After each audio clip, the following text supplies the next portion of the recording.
Idriss Chartier travaille depuis quelques mois chez ce charcutier traiteur de région parisienne. Il est en apprentissage. Le jeune homme de 20 ans a quitté la Nouvelle-Calédonie pour apprendre un métier qui ne lui est pas totalement étranger.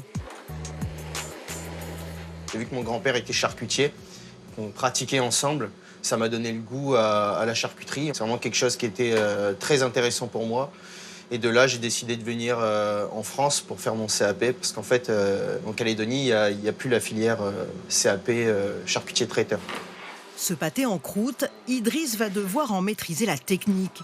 Il se prépare pour la grande finale du concours Meilleur apprenti de France. Pour le mettre en condition, il peut compter sur son maître d'apprentissage. Coupe bien droit, attention les doigts. Ouais.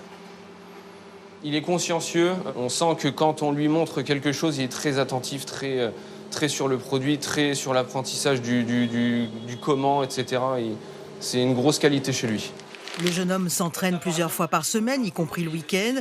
Il a gagné en précision et en technique, une expérience qui dépasse largement tout ce qu'il imaginait. En venant en France, je m'attendais à travailler des produits plutôt classiques. Et aujourd'hui, je me retrouve à faire des produits prestigieux que j'ai jamais eu la chance de travailler avant et qui sont au-delà de ce qu'on fait en Nouvelle-Calédonie. Donc ça me permet en fait de pouvoir rentrer avec énormément de bagages. C'est à Paris, dans ce célèbre centre de formation, que le concours aura lieu. Aujourd'hui, la vingtaine de finalistes a été convoquée pour une journée préparatoire. On a organisé cette journée pour pouvoir faire à la fois une mise en situation qui voit le lieu où va avoir lieu la finale, un déroulé général de ces 3 jours de concours, parce que c'est quand même un marathon, ce concours, et puis leur donner toutes les attentes du jury par rapport à cette finale.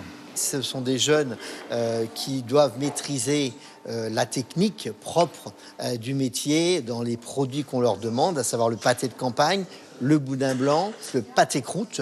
Donc il y a quand même beaucoup de travail, beaucoup de techniques à maîtriser pour devenir meilleur apprenti de France. Un bon centimètre, vous voyez. Idriss est très attentif et n'hésite pas à poser des questions. Sa seule crainte, ne pas terminer les épreuves à temps. Ça va se jouer sur le temps, parce que je suis quelqu'un qui est assez minutieux et qui aime prendre mon temps pour faire des belles choses. Là, l'avantage, c'est qu'on a 2 jours et je pense que ce sera correct pour sortir des produits de qualité. Verdict, le 12 avril.